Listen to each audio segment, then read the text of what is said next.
Hey folks, we are back. We're back, and I want to set this up because, yes, it's 2021. And if you're new to the program, I asked Dr. Whaley, I want to open this segment up because we may have a lot of new viewers, maybe out there in Chicago, have a couple viewers, Pennsylvania. I know we have viewers all around the country now. You've been texting me. So for our new viewers, this is our segment called Ask the Doc with Dr. William Whaley.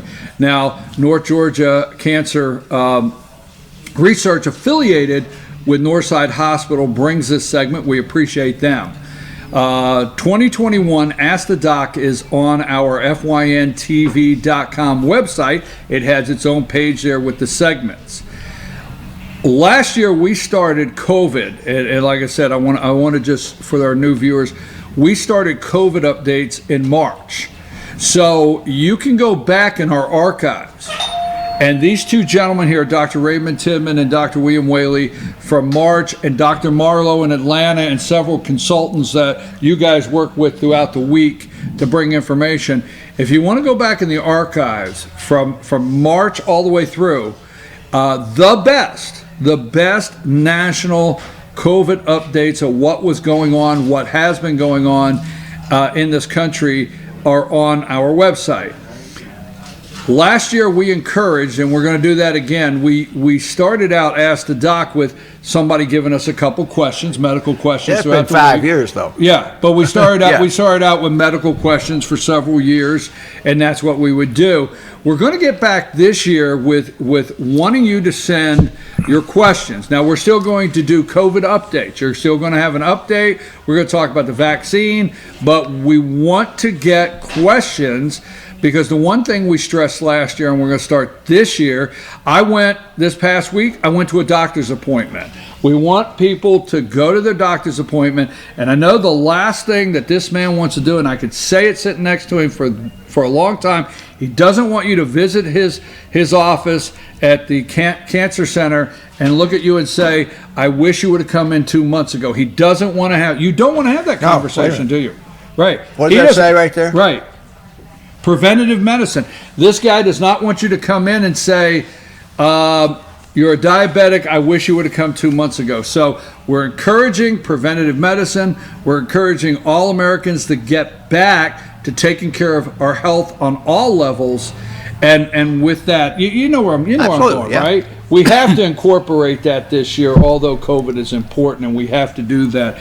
Dr. Tidman, glad to have you. Dr. Whaley, you've got a couple questions that from viewers concerning cancer, and let me turn this over because you have the tie. First of all, if you're new this year, we will always try to have you help you focus in. The camera's not off on our friend's shirt, okay?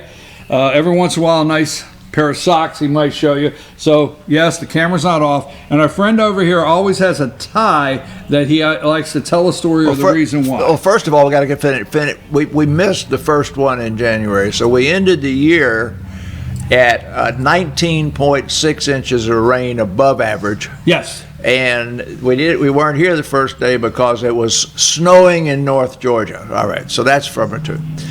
Number two. He picked up on it. This is that very fancy tie my family gave me years ago. I wear it a couple of times a year because I did want to emphasize today that you can't go bury yourself in a hole. You need to be going back to school. You need to be going out in the world and doing stuff. And a lot of that stuff has to do with your health care. And that big old thing there says preventive medicine. That's a bone density study down there. That's doing your blood count and checking your cholesterol. So we're going to emphasize that. So anyway, you ready to get into the questions? Yeah, and could you answer not answer, but can you highlight what I just said to you?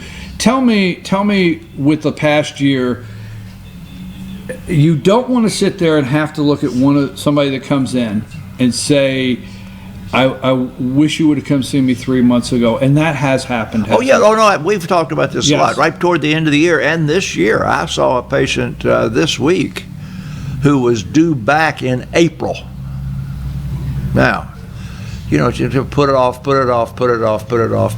and they have recurrent cancer of the breast. It's going to be fine. We're going to be able to treat it as well as we would have been able to treat it in April. But That's the way it is. And the incidence of cancer has not fallen. The number of cases of diagnosed colorectal cancer has fallen in the year 2020, and that's because there's less colonoscopies and just less mammograms and stuff. So you got to get back to doing your preventive health. And our local GI guys here in the north, our mammogram machines, they're all up and running, and the doctors will get your cholesterol and your blood sugar and get back to doing that. All right, let's go. Thank you very much. I want to switch the order of these questions today because the second question we missed last week. I actually called the lady from the second question because we weren't, and I felt like she needed an immediate answer. So the second question from last week is the first question from today, and it's a follow-up of a topic that we covered. Gosh, I don't remember. It was before. It was 2 years ago. She said you discussed this 2 years ago on your program. Yeah, all right. So let's go. My husband is 72 years old with bladder cancer. The urologist wants to take his bladder and give him an artificial bladder made out of his intestine. His brother had the same type of cancer. Now that's interesting that they're both have got the same kind of cancer. Did they work in the same chemical plant or whatever? Because bladder cancer really is not a familial disorder. But anyway, his brother had the same type of cancer and was treated with bladder preservation therapy 3 years ago and is doing fine. He lives in Texas and is sort of private on what that treatment is. What treatment is bladder preservation cancer?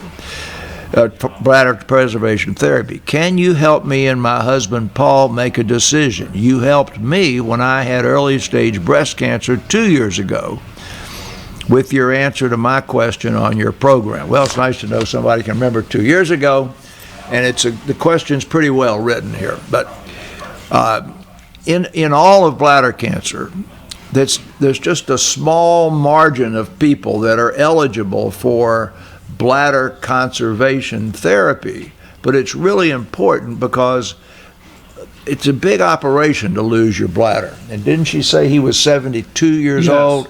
Okay, so he's got a little age on him. Put up that first one there that says bladder. And when you say this question is well written, a lot of times we've always asked if we know the age, the male, female, and the general condition, right, and family history. Family history, yeah, right. She did all of it. So she did very well in putting that all together for you to be able to answer that. Yeah, she didn't tell me if the two guys worked in a chemical plant or made tires, but anyway, they did something together.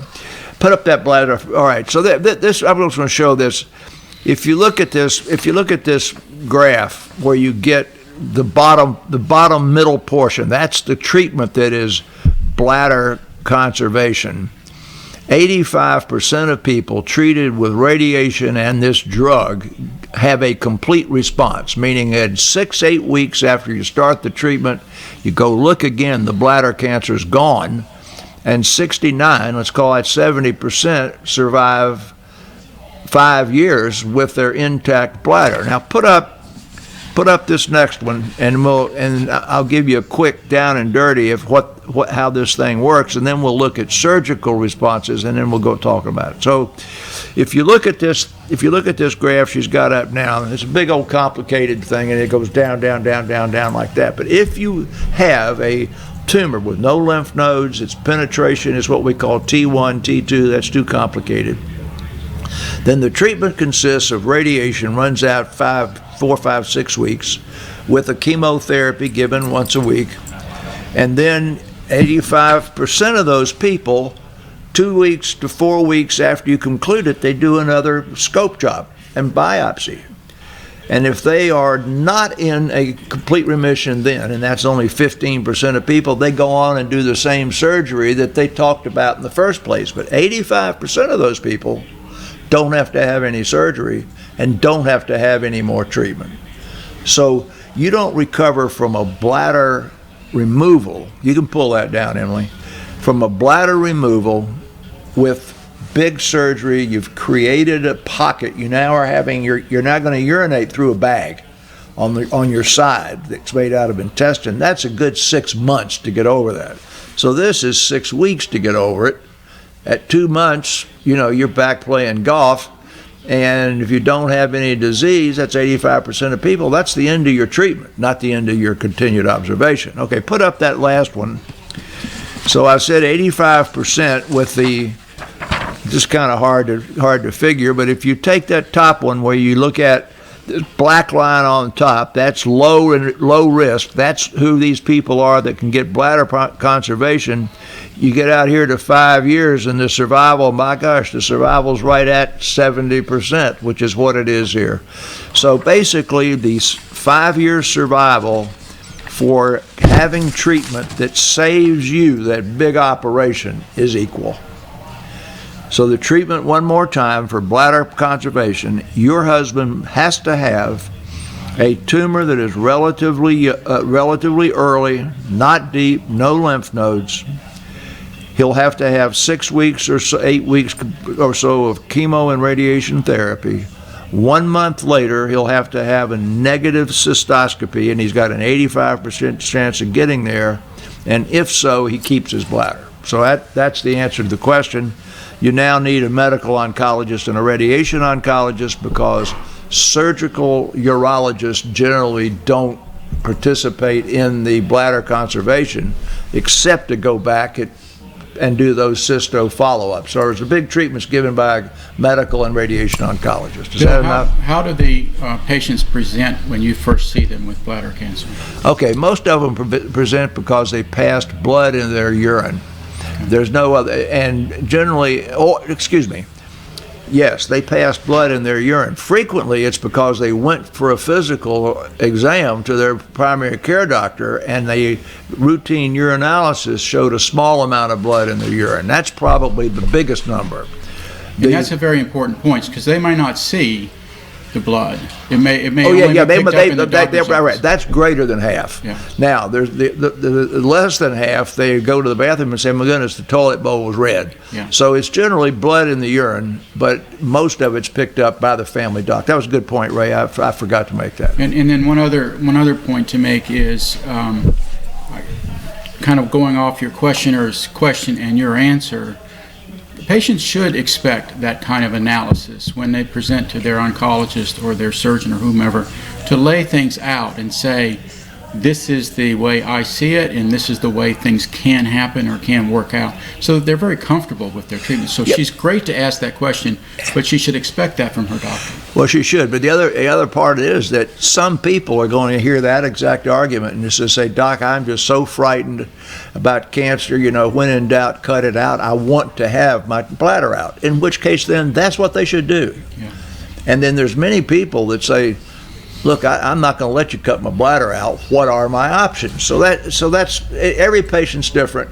And as I say to every patient that I treat, that I see, I put the pathology reports and everything else away, and I take a history form and I say, "I'm treating a human being here and not a cancer. I want to know about you, Mr. Jones." And I learn about his veteran status and where he went to high school and did he play, and so now I know who the human being is. And it's a little bit easier to give him options and help him make a decision. Anyway, let's get into the second question, because I answered this question since we missed the work last week by calling the patient. But there's some points I want to make about it, because it has a lot to do with what you hear every day people are concerned about in their medical field here. This is a specific question that's directed to the Northside Cancer Center. My wife's oncologist suggested that she be referred to Northside Hospital for a clinical trial for her breast cancer, which has recurred after 3 years of hormone and chemo and radiation treatments. She said, well, that means that this patient's got a female oncologist treating a female with breast cancer. We have, dozens of them in Georgia Cancer, but there are a lot of women who really do want to be treated by a female oncologist. So that tells me a little bit here.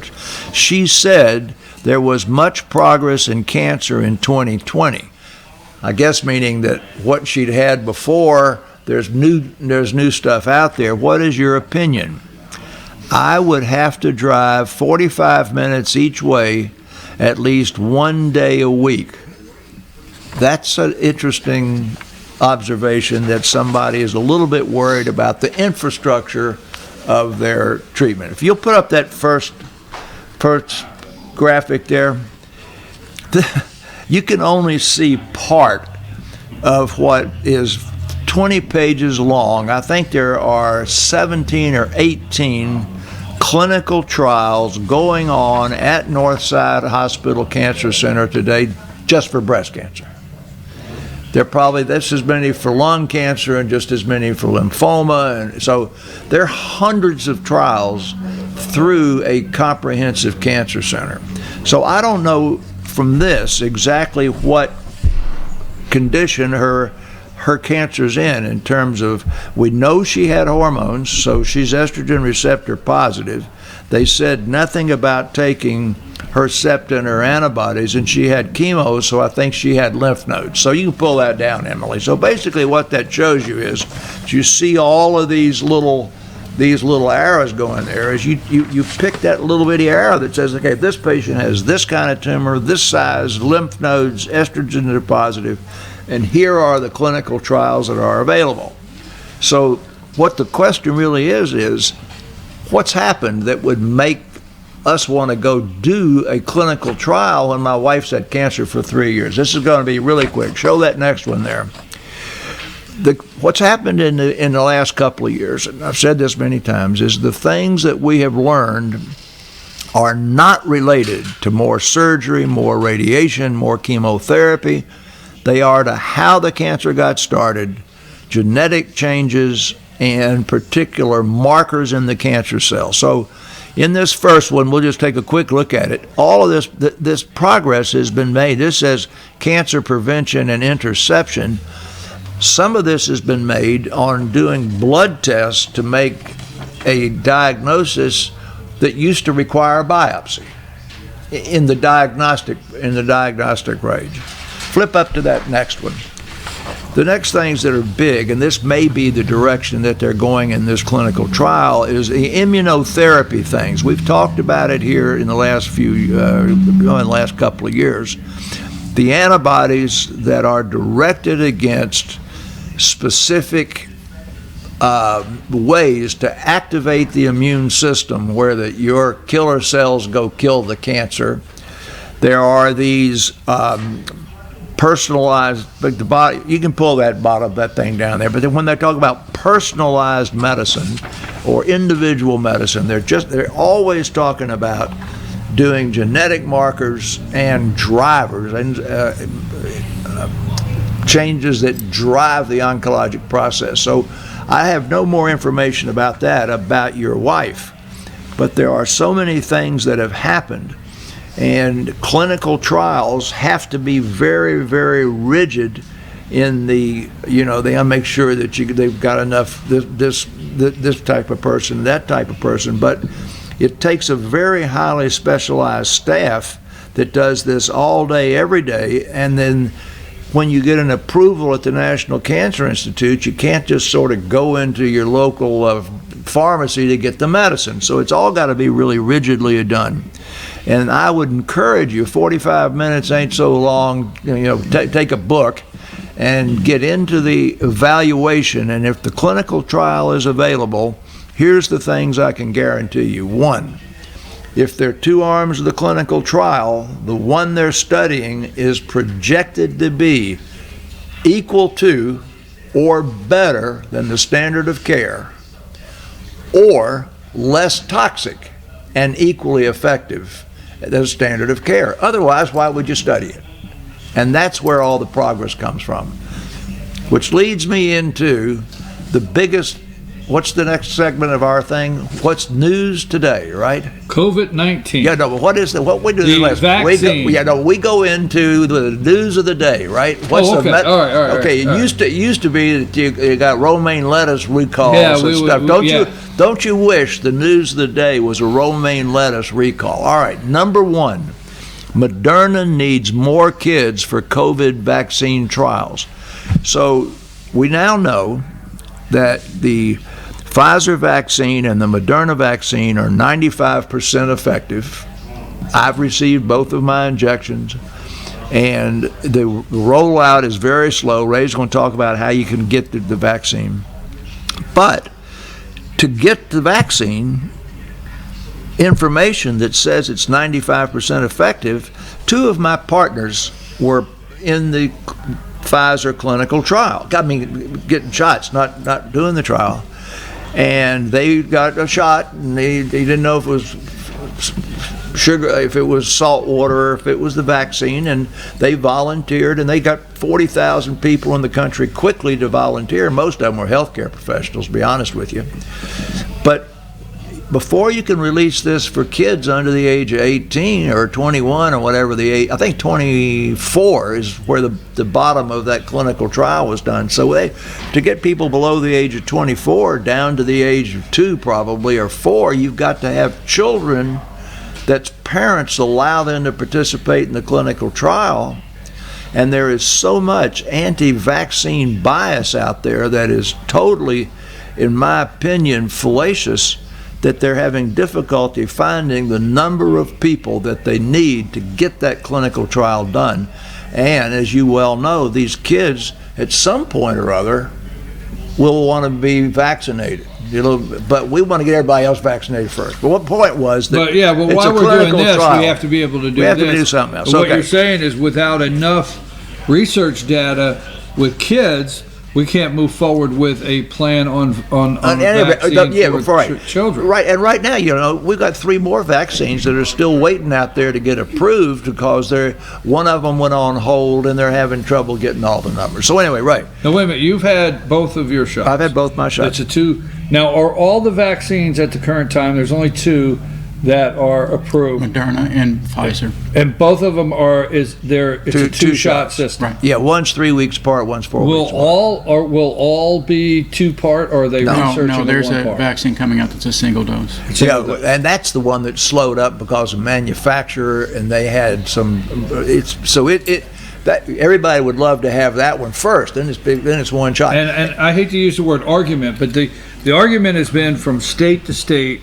A governor or whoever's in charge of setting up the chain of who gets the distribution. The distribution.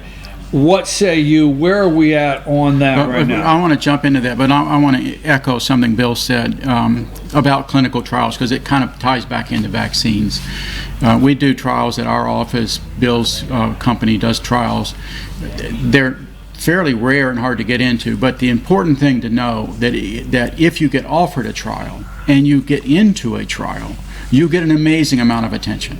Okay, and the other point that Bill made very strongly is that the only time they're doing a placebo-controlled trial is if there's nothing else out there that treats this thing.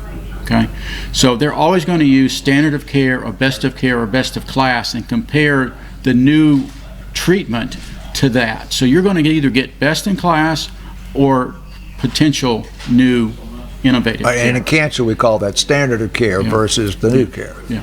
So, I mean, one of the patients asked me last week about, the vaccines and how to choose and all this stuff that's on the internet. The first thing I have to poo-poo is if it's on the internet, it's almost always BS, because there's just so many people out there just shooting the bull. So please do not get taken with that. Ask your physician, ask your healthcare provider, or ask somebody knowledgeable in your family. Okay? Don't just rely on complete strangers who are out there. Now, your question about the big thing right now is the logistics or the distribution problems. Right. And this is where the national media constantly goes off the cliff. Every state is its own entity. Every state has its own health department. Every state decides how they're going to do this. Okay? And so if you hear somebody saying, well, the national government or the national leader of the government is doing this all wrong, that is just fallacious. Each state is in charge of this. Each state asks for how many vaccines they can get. Each state gets as many vaccines they can get. As they can get. Yeah, because they got to get them out. Yeah, they got to get them out. That's the problem. But I think there's still only a third. There's like 2/3 of the available vaccines sitting out there that have not. They're out there. They have not been given. Okay. Now in our county, and we're going to put a link on the website, I hope. Yeah, she's got You it. can click on that, and the reason we put it there is because that'll be updated. Right now in Fannin So County. we can't see that, but what they're seeing at home is a way to get information. Yeah, Right. we had two links there. One of them can be used in the whole state. You can hit it and search any county in the state. And then, right. And then drill down in the county Then drill and down see in the what county. what agencies are giving the vaccine. And by the So way, that's what I told you changed yesterday. I hit a county in Cobb County in the morning for one of my patients that got to be on the phone. I hit it again last night. What was on there in the morning had changed in the afternoon. So that's updated at least once a day. Yeah. And we're going to look for and search out, since we're in a 3-state area, the near states that have a similar link, so that you can go pick your state and go into your county and get current information. The frustrating thing right now for my seniors has been that they're so backlogged with staff and stuff that there's long lines and waiting days or a week out to get the vaccine. Now the Georgia Department of Health is trying to get more sites up, and we're exploring that with them. So they need to get more people giving the vaccine. That's All right, so we heard the governor the other day, and the governor, I think, did a good job. We're talking about the governor of Georgia. Georgia, yeah. I mean, we're not real happy with how he's done a bunch of stuff. Well, he gave the report at 4:00 in the afternoon on Tuesday. Took him about an hour, and he had the right people there. And I'm going to get the numbers a little bit wrong, but if you take 120,000 doses that are delivered in a week to the state, 40,000 of those doses were going to Walgreens and to CVS to go directly to nursing home patients and nursing home staff. That gave you 80,000 to go to the public, and there are 1.2 million Georgians that are over the age of 65. So 80,000 ain't going to get 1.2 million people at once a week and get that people that are over age 65 very rapidly. Let me double back to what you said. First of all, folks, I want to keep this in perspective, state by state. So wherever you're at out there, we're in Georgia. If you're in Illinois, if you're in Pennsylvania, Michigan, Texas, wherever you're at, you've got to look at your state. Okay, what are they doing? How are they handling? Here's the rule. The rule is that they are distributing that vaccine. What the warp speed people think is totally fair, and that is on the basis of the population of the state. So you got Montana with a population of 700,000 people, and you got Georgia with a population, say, 9 million people, then we ought to be getting 12 times more than Montana's Right. getting. Okay. Well, the people in New York say that ain't fair because we got a worse vaccine, a worse incidence of COVID virus here, and some of that Montana vaccine ought to come to us. It ought to be distributed based on the numbers of cases that are going on. I mean, then what would people in other states say? I mean, so I think the idea is, every state gets 2 senators, right? And every state has a different number of legislators. I think you have to distribute that vaccine with some fairness and equity, and that's the only way I think makes good sense. So Montana gets 700,000 people's worth, and we get 9 million people's worth, and for us that happens to be 140,000 a week. And we just want it to be 400,000 a week, and that's not warp speed's issue. That's not President Trump's issue. That's how fast can Moderna and Pfizer make it. And Pfizer and Moderna have contracts to deliver this vaccine to England and to other countries. Yeah. So we're standing in line. Now, the single dose vaccine, there's been a very good psychological study done on what it will convince the 38% of Americans that say I will not take the vaccine.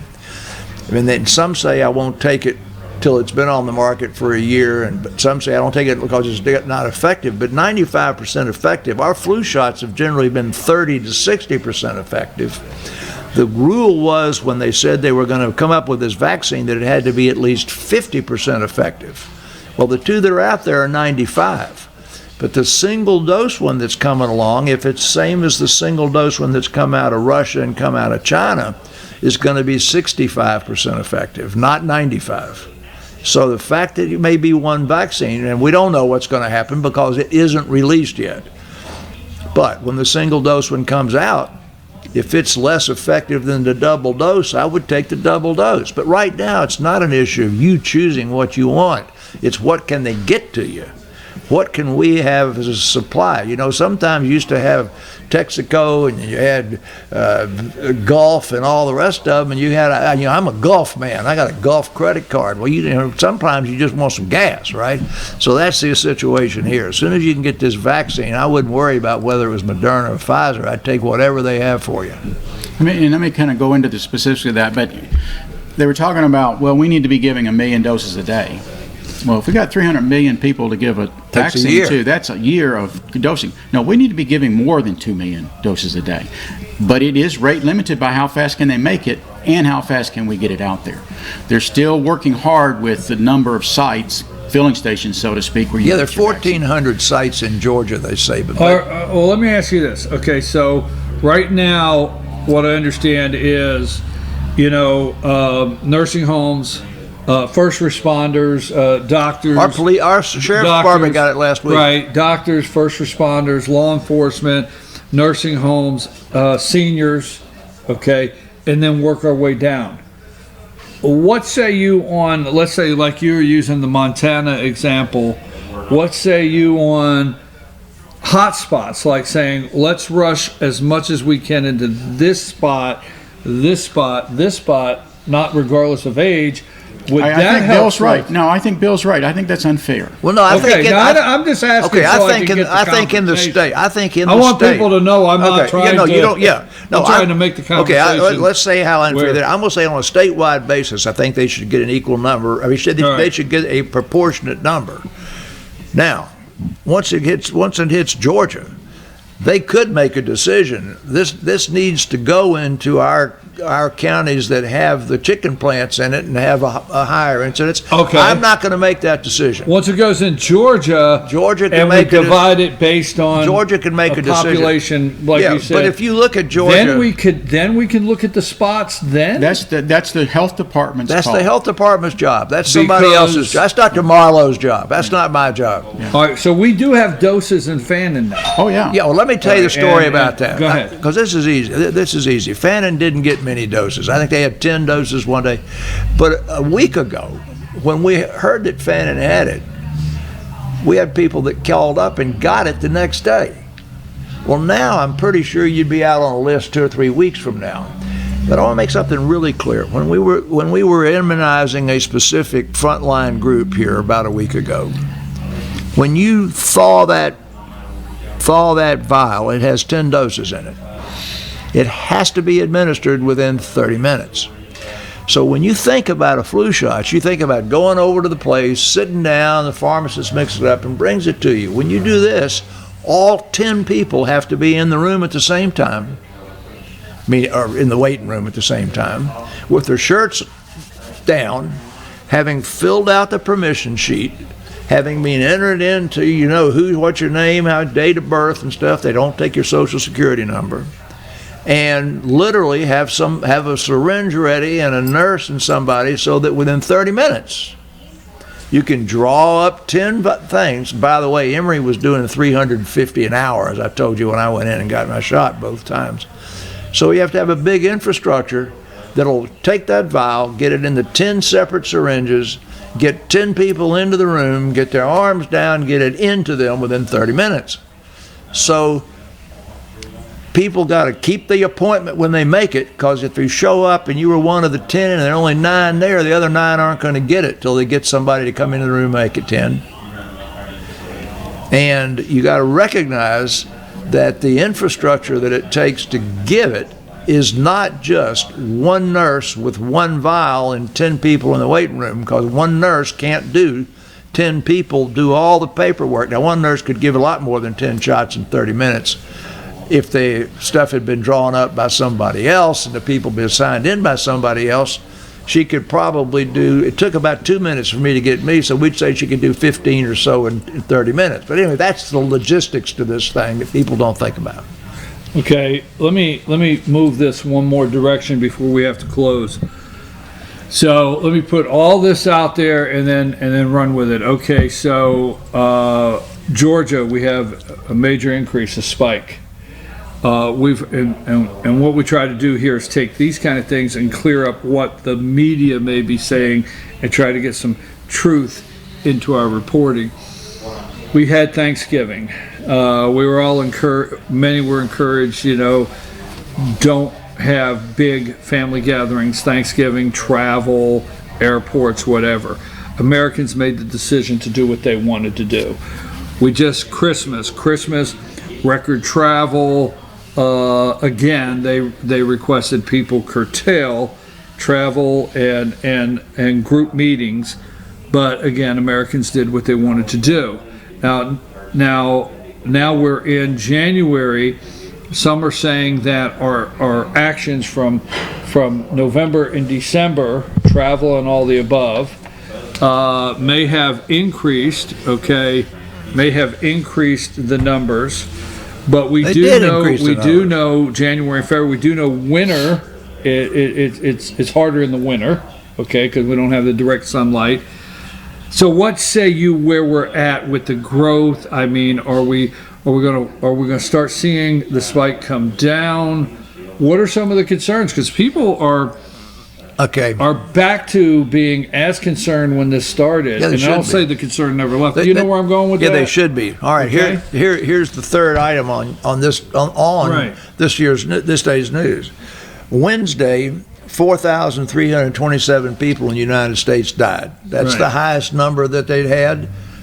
Thursday was higher than that. Oh, that was Tuesday. Tuesday, Wednesday, and Thursday each went up. So those are the three biggest days in the epidemic, including way back in the summertime, or have been the last 3 days.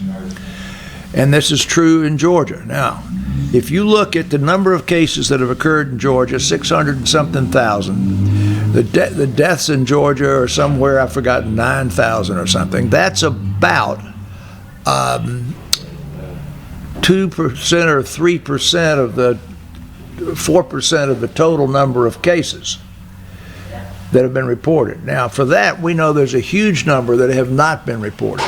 The fatality rate in the hospital back in the springtime, in the summertime, we remember was 10%. Then it fell to 3%. It's now up to 5% in the top hospitals because patients aren't getting in it's even harder to get patients in the hospital now.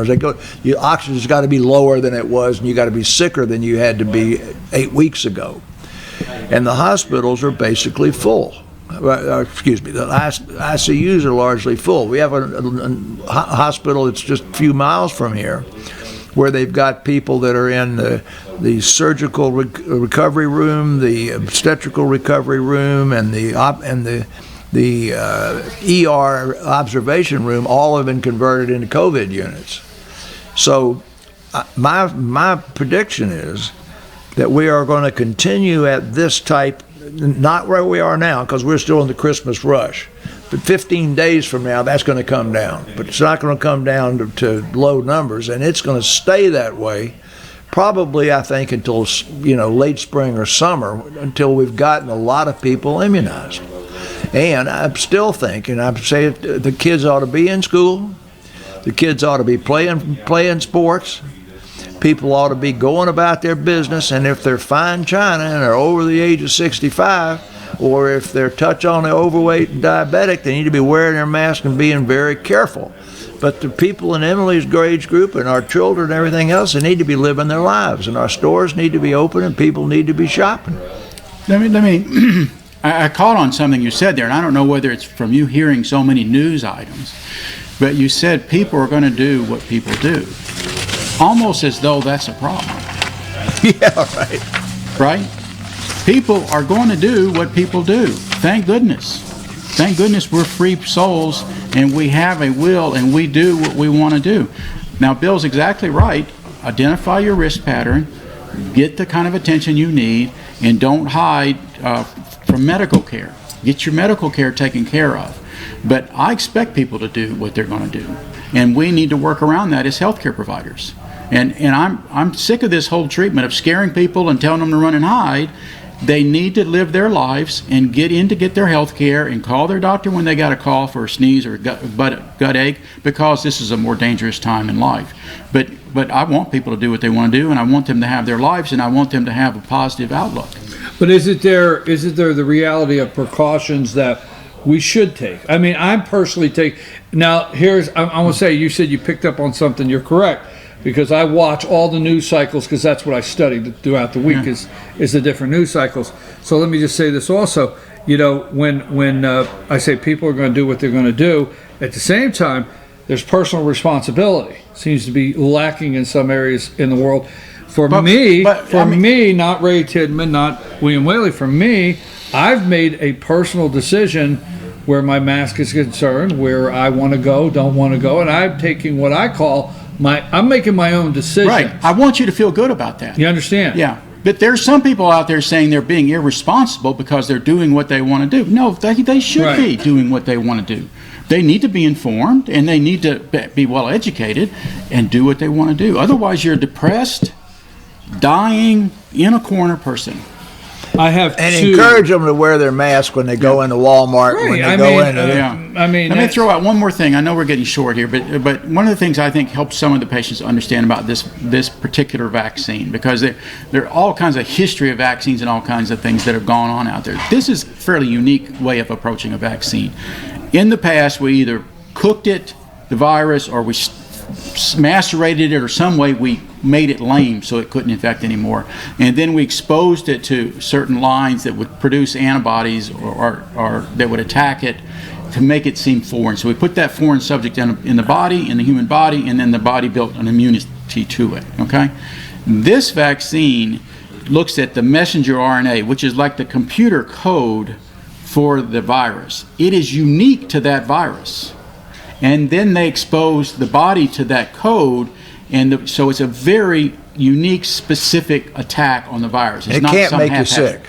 It's very unlikely to make you sick. You can't get the flu. Yeah, it can't get the flu. You're not going to get these other things. I mean, you're going to feel a little bit run down because your body's seeing something foreign and saying, I got to get after this. Okay? So you expect a day of feeling run down. You expect a needle to hurt like somebody frogs you in the arm. But for heaven's sakes, this is one of the cleanest, most advanced vaccines ever developed. And so I would encourage folks who are naturally a little bit scared of vaccines. That's fine. You trust your body, but this is a very, very clean, pure vaccine. Interestingly enough, one of the things you'd get from some of your conspiracy theorists is that this is going to change your body's DNA. This is an RNA virus to a little bitty strip of stuff. If you imagine a little tiny piece of Scotch tape in a mile of something, it's got nothing to do with the DNA. It cannot change you in any way. Zero. No chance scientifically that it can change you. I know there's two things, running short of time, but I know we haven't been together, and I know you got to get to work. But I know there's two things out there that people, I'm going to say, I hear that I want to bring up.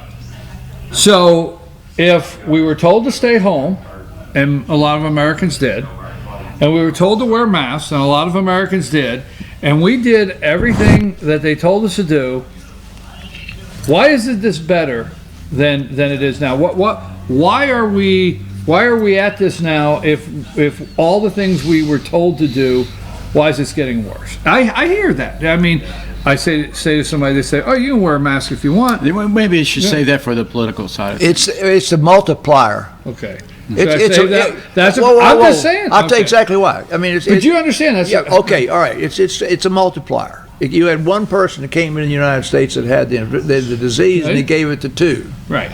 2 gave it to 4. 4 gave it to 16. It doesn't take long. I've got an analogy. If you take one index card, put it in your hand, and do this, and then 2 index cards, and then 4, and you double it every time, and in about 10 doublings, you got 100,000 pounds worth of index cards in your hand. It's that multiplier factor, that R number. Remember R0, R1, R2? So doing what you're supposed to do has cut the infection. Most people now are thought to infect 1.4 or so, maybe 1.6 people, when at the beginning one might be infected 3 or 4. So by wearing the mask, you've cut down on the number of people that are going to get infected from each person, but you're still got a multiplier, so that you're multiplying. And that's mathematics. The other part of the mathematics of it is that at the beginning of the outbreak, you had a certain areas. Let's say it's a battle. Okay, you had battle lines going on in 4 or 5 places. Okay, well now you've got battle lines going on in 50 states. Okay. So when you look at the whole United States, you got a whole lot more numbers, but you got a whole lot more battles going on than where it was at the very beginning. That in itself is It was confusing. Washington State first and New York City second. One more. I'll close with this. And we talk all the time about we don't want to add to the fear, and that's what I like to do with this segment is clear things up. A new strain, a stronger strain, a strain that's now in California. That's just complete nonsense. Complete nonsense. Yeah. This thing has been morphing and changing since the day it arrived. Just There like are the common scientists- cold. Just like the common cold, the scientists actually track different strains of this in the hundreds and see how it has moved through the society. And for them to go off on this, it's from England now, and it may be that it's just one more variation. Yeah. And there's no evidence that it's more deadly, and there's no real evidence that it's more communicable.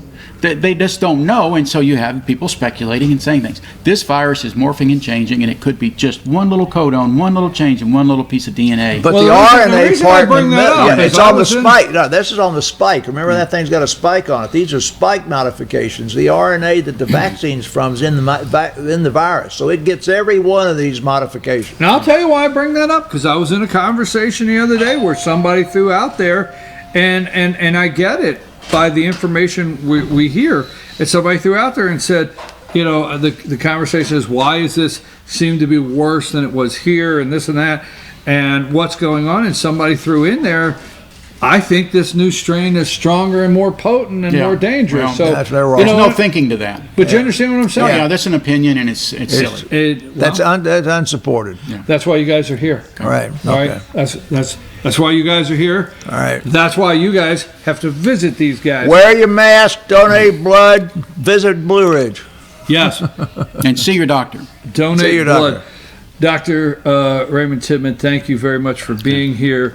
And let's stress, as you always say, make your doctor's appointment. Please, people, make your doctor's appointment. Also, we want to thank North Georgia Cancer Center, affiliated with Northside Hospital. I want to explain this to you if you're new out there.